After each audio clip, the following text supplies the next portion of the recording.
Welcome to another Wednesday personality development on PKTV. My name is Pakwesi Meisa. If you can recall, last week we spoke about how to overcome low self-esteem, and today we're going to tackle one of his brothers, which is self-doubt. And so we're going to learn about how to overcome self-doubt, and so what it means and what it does to us, and how to come out of it. And so without wasting my time, let's just go straight into it. Self-doubt, that annoying voice in your head that doesn't let you be who you want to be, and it takes you away. It draws you away from great prospects and opportunities, because the voice is annoying. The voice is a hollow voice. The voice is not a real voice. It always makes you feel less important, or you are incapacitated. You are not well groomed. You are not matured enough to be in that position, or you are not prepared enough to attain that height that you want to attain. So those things, those voices, they take you away from your opportunities and your prospects. This is what we call self-doubt, and they are very persuasive, though they are not real. They are very persuasive that if one relies on them, if one heeds to these voices, you're going to lose a great deal of successes, opportunities. And so let's make sure that these things doesn't get a toll on our lives, or doesn't even get a way into our lives. By so doing, we can become who we want to become in peace and in tranquility. Let's go straight into how to overcome self-doubt. First, you break the cycle of thinking. So you mentally prepare yourself against these voices. Be able to say stop when these voices start springing up in your mind or in your mind.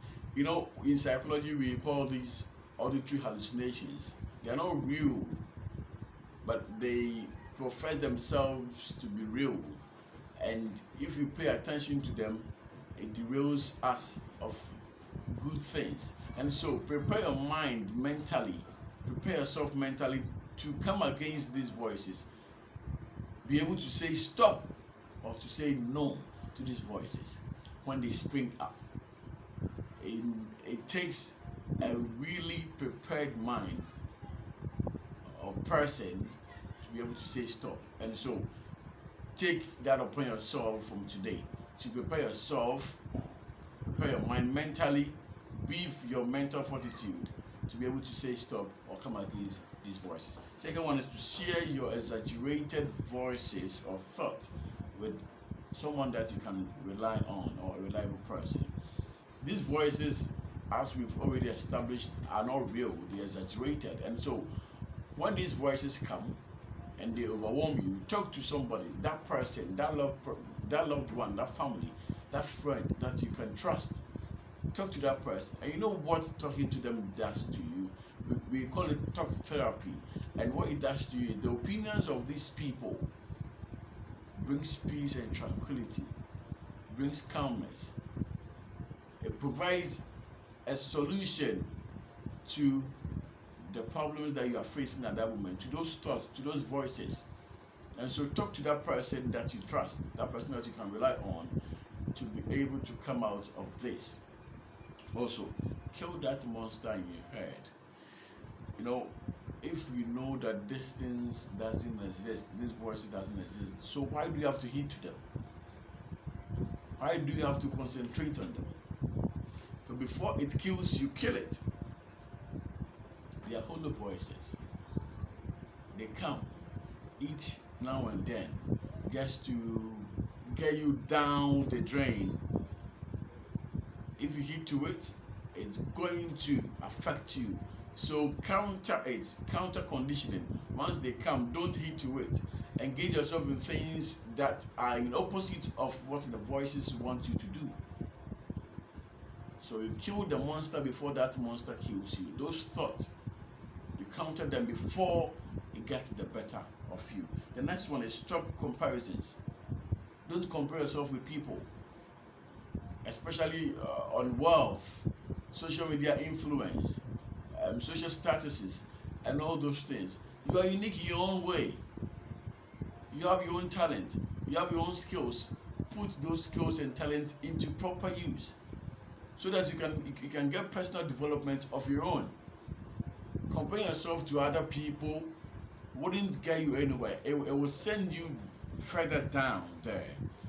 And I don't think you would want to be there, because that place is not meant for any person.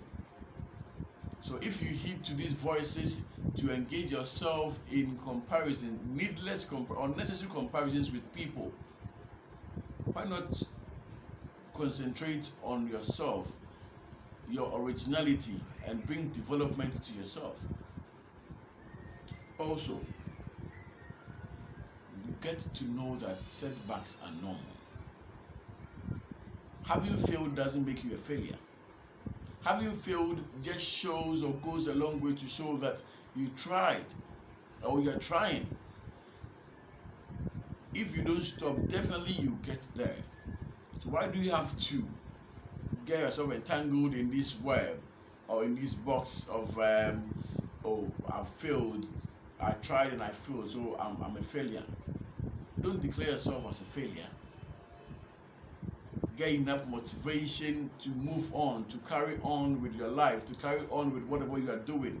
If you tried this with this method and it didn't work, use a different method. Try different ways of coming out of this, of improving yourself, of being successful. And when you do that, the success that we want, you're going to get it. The next one is turn your self-doubt into a ray of hope. You know, instead of the what ifs, instead of the has been, turn them into will be. So positive self-talk, as we said on Monday, you know, words of affirmation. Say those things just to make you feel better of yourself. When those thoughts come, what if, no, will be, no, be positive about yourself. Don't allow these voices to take a toll on you, to take the better of you. Counter them. Use words that wouldn't be very good to that voice, but will be better to you. And also, celebrate your victories. Any little achievement that you make, little thing that you do that it will bring fulfillment to you, celebrate it in your own small way.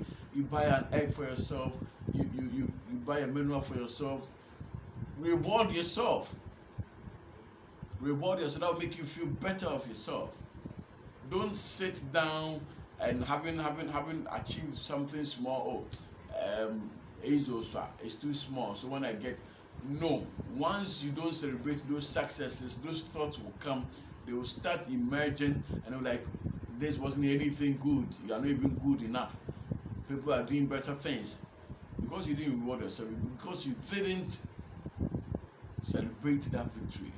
Every ounce of victory needs to be celebrated if you want to get out of this entangled web or albatross on your neck called self-doubt.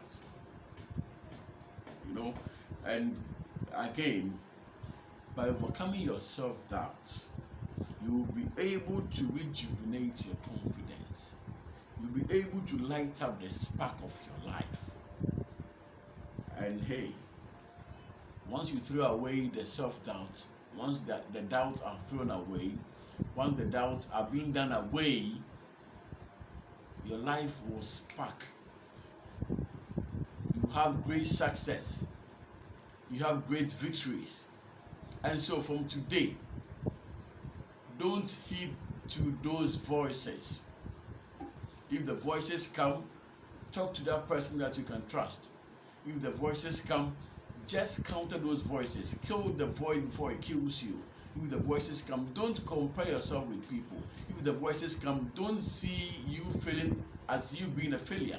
If the voices come, celebrate victories in any small way that you can see it or have it. If the voices come, turn the what ifs into will be's.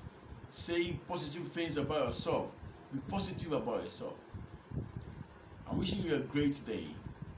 And once you do these things, you and I will be out of self-doubt. Boost your confidence by doing these things that we've talked about. And in no time, you see ourselves at the top. God bless you.